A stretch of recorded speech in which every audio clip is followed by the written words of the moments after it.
Are you researching or planning a Panama Canal cruise? I recently completed the half transit option where you enter westbound from the Caribbean Atlantic side and then go through the first 3 sets of locks, returning in the afternoon in the opposite direction.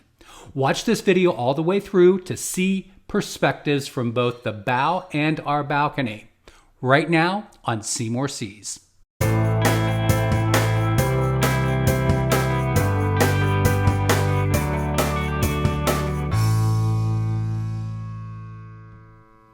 Hi everyone and welcome. Today we're going to do something a little bit different and I'm going to provide you with a mostly narrated footage of our partial transit of the Panama Canal.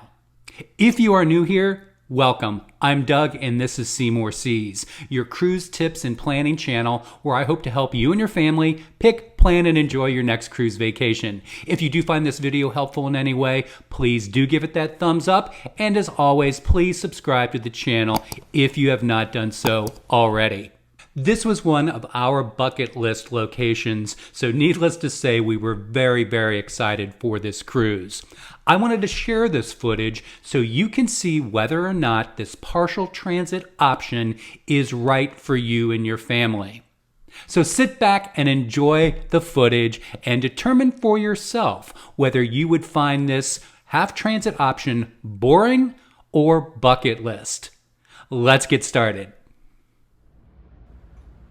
Your day begins pretty early in the morning, right before sunrise, as we go under the Atlantic Bridge, which is just off of Colón, Panama. Once you get under the bridge, you'll begin to see that you are nearing the locks ahead of you. So as we move forward, you can see everybody started to go out on deck 5, which is the bow of the ship. Now there were also areas on deck 6 and deck 7 right above that were accessible as well.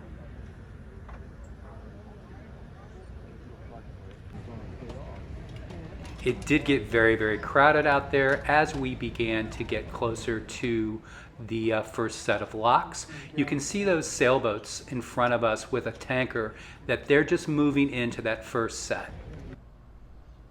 This is the sunrise from our balcony, and as you will see throughout this video, we had a wonderful vantage point for going through the locks and seeing the other side as well.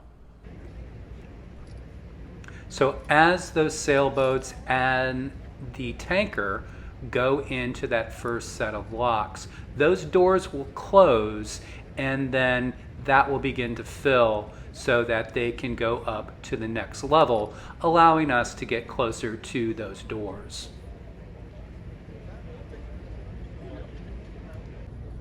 So as we move forward, you can see the crowd is growing, and then I was able to find and meet one of my subscribers, Kathleen. Here she is. We had a great time together on the cruise. Great to meet you, Kathleen. And here is one of the really remarkable aspects of the canal. These are called mules, and what they do, they attach to the ship on each side, and we're preparing to do that now. Many people think this is what drags you through the canal, but they just keep you centered. You use your own engines to move forward through the canal. As you can see here, those sailboats and that tanker are now up to the next level of the next doors of the second lock, so they're able to now move forward and go through the next set of doors. They're now inside that next lock.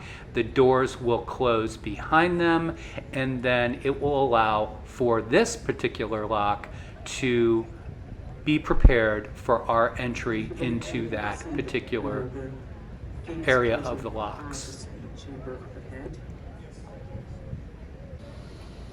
Now that those doors are closed, you can see here that that lock in front of us is lowering its water level to equalize the pressure on both sides of the doors so they might open and we can move forward.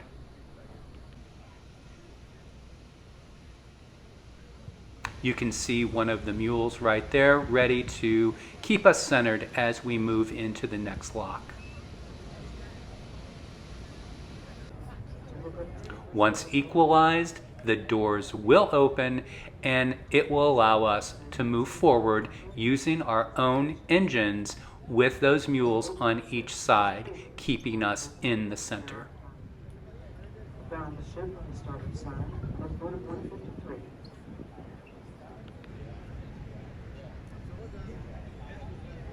The morning crowds are very, very big, so you'll see in the afternoon that it might be a better time to go out actually on deck 5 bow.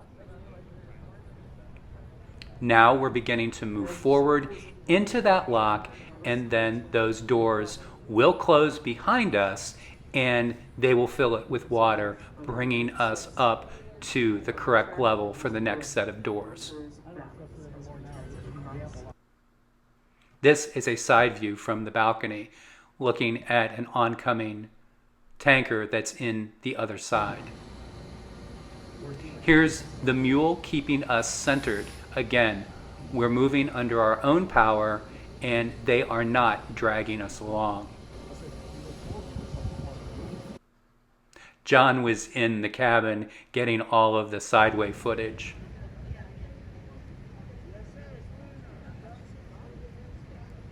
We are now going to move forward very, very close to those next set of doors. Fresh water turning into salt. As you can see, we're up against the doors, and the sailboat and tankers ahead of us have now moved into their next lock.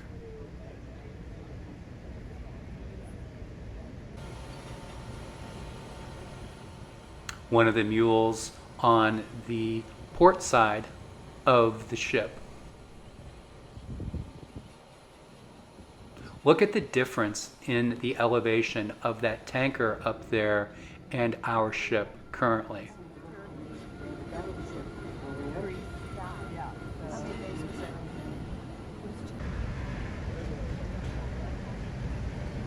Now they will begin to lower the level of the water on that side as ours lowers as well, allowing us to move forward. Here you can see that we are in a much more level water environment, whereas they are not as high and we aren't way below them. Now we're pretty much equal with the water levels. You can see the difference as that ship moves forward into their lock.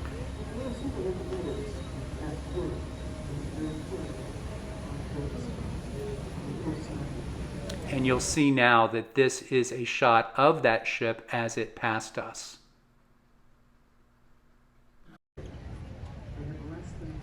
We are beginning to move forward slowly towards the next set of doors into that lock in front of us.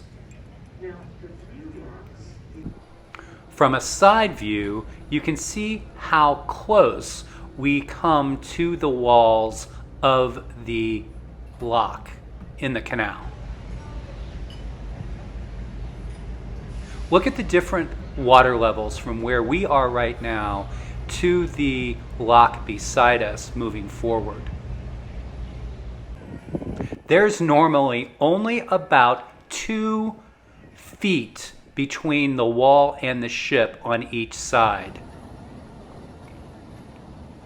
Now that we're up to that door, the water level in our lock will rise so that the pressure on the door has been minimized and it can open for us.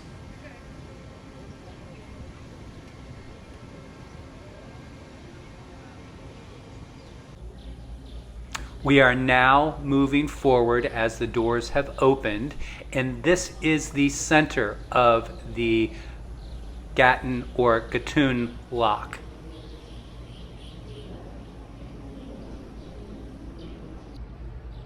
I find it amazing that the pressure from the water on those doors is what keeps it watertight.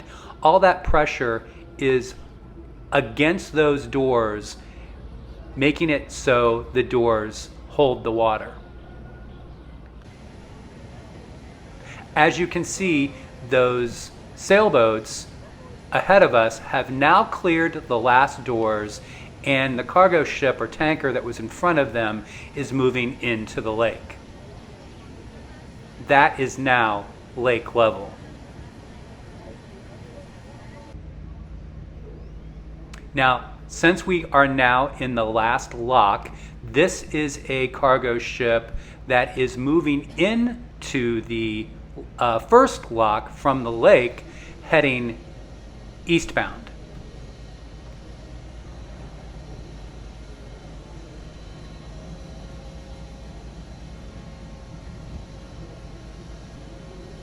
Now we're about to clear the next set of doors, which will move us into Gatun Lake, and you can see here by our position that we are now anchored. There are many different cargo ships waiting to go through the lock in the lake. As we are in the lake, you will see that there are many ships around us, and we anchor, allowing us to prepare for the various excursions, and we will offload our guests into tenders that will take them to their various excursions. As we look back at the locks, you'll see now there is the third expansion channel that they created a few years ago, allowing for much larger container ships and tankers to go through.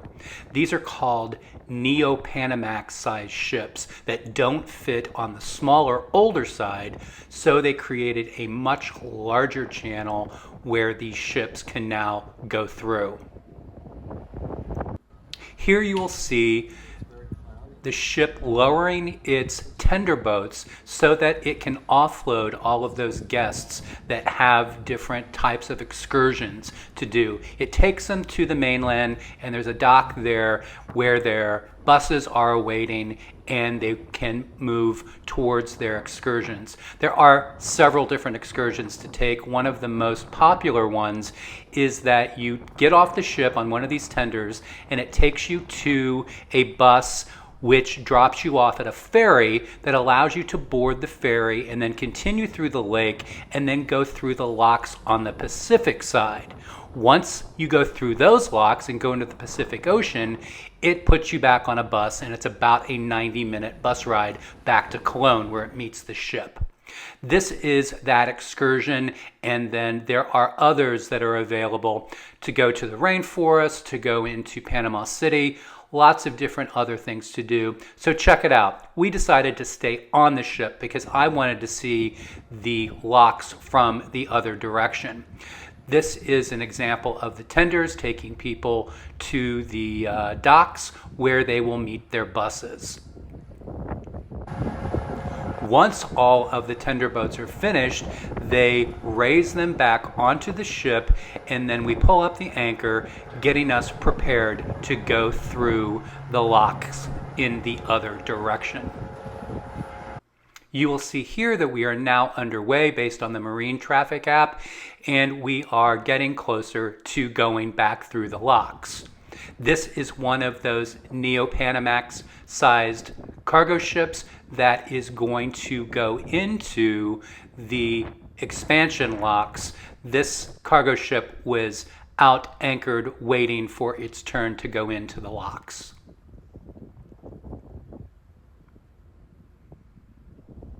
As we make our way to the entry of the first lock, a tugboat comes to assist us, making sure that we are in the correct position to tie up to the mules. Here we are getting closer, and there is a ship that is just coming out of the last lock into the lake. See those guys in the rowboat down there? I believe they're going to feed us the lines from the mule.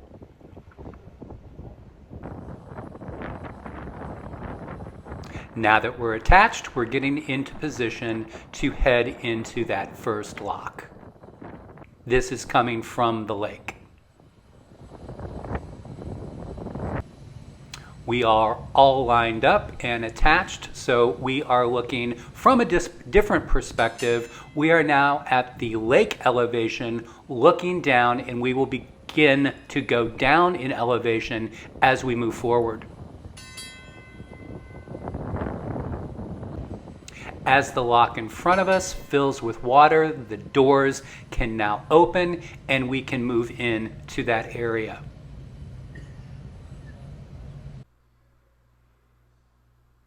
I was having a good time out there on deck. Now as we move forward, you can see that the ship in front of us has lowered into a new elevation, getting ready to go into the next section of the locks. We are moving forward ever so slowly to those doors.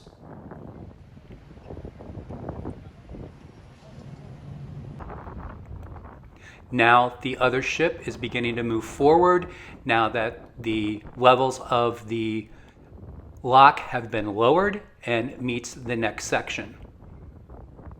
This will allow us to move forward once the doors are closed and the elevation to our higher elevation has been adjusted. So the water level has now been adjusted and you can see the massive door opening in front of us, allowing us to go into that next section of the locks.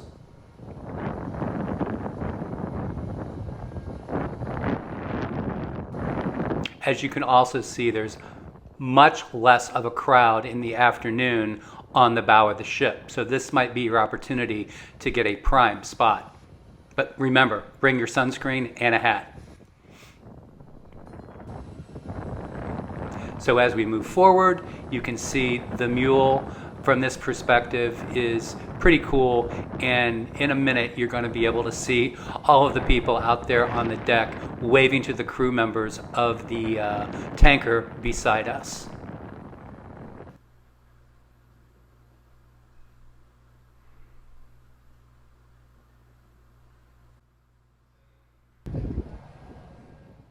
So now we're fully into that lock and we're moving forward to the next set of doors.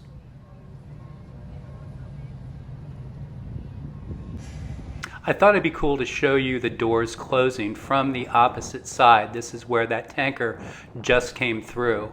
They're going to raise that level of water, raising that tanker so it can be equalized for their next set of doors heading eastbound. So I went to the aft of the ship so we could see behind us. So this is the lake, and you see a tanker that's adjusting themselves to get positioned to go into the next set of locks. What they're doing is they're raising the water level in that section to meet the level that is in the lake so they can open up those doors.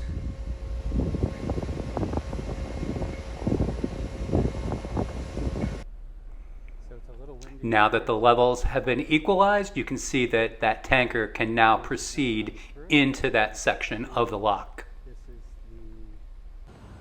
Here you will see the USNS Britton, which is a Bob Hope class roll-on, roll-off vehicle that was built by Northrop Grumman in 2000, and it was completed in July 2002. This is maintained by a separate private company for the U.S. military, and it is a military sealift command ship. There were a lot of friendly crew members on deck waving at us. So now that we are out of the locks, we are headed towards the Atlantic Bridge once again. So as we move forward through the entry of the canal, we will soon be in the port by Cologne, Panama. This was about 3:30 in the afternoon. It took us about 90 minutes to get through the locks, and we waited in the lake probably about 2 hours. We waited a little longer than normal based on the fact that we still needed to get our pilot on board to help us get back through the locks. Here we are outside of the port of Cologne. You can see that there's several cargo ships either waiting for cargo or waiting to offload. This is a very, very industrial port, and there was not much sightseeing available. So there you have it, everyone. That is a passenger's perspective of a half-transit Panama Canal cruise. I thought it was an exciting adventure, and I actually enjoyed the afternoon transit more so than the morning. The reason being is that I enjoyed the perspective from being at the higher elevations of the locks and then moving down towards the lower levels, which allows you to see the doors opening a little bit more, and the crowds were not as big. I'd love to hear your opinion on this half transit, so please leave those in the comments below. Now comes the big question that I asked in the very beginning. Was this a boring experience, or did it make the bucket list? Well, I gotta tell you, for me personally, it was bucket list. We really enjoyed it, and I really loved the different perspectives from the morning session and then in the afternoon. Let me know whether you would consider taking a Panama Canal cruise or what your experience has been with the full transit option. Thanks everybody for watching today. I really do appreciate it. And if you did find this video helpful, again, please do give it that thumbs up and also subscribe to the channel if you have not done so already. Don't miss the full review of our 10-night Panama Canal Southern Caribbean cruise on Holland America Line's Eurodam. Follow the link right here and you will see part 1 and part 2 of that cruise review. Thanks for watching, everyone, and as always, I'll see you again soon.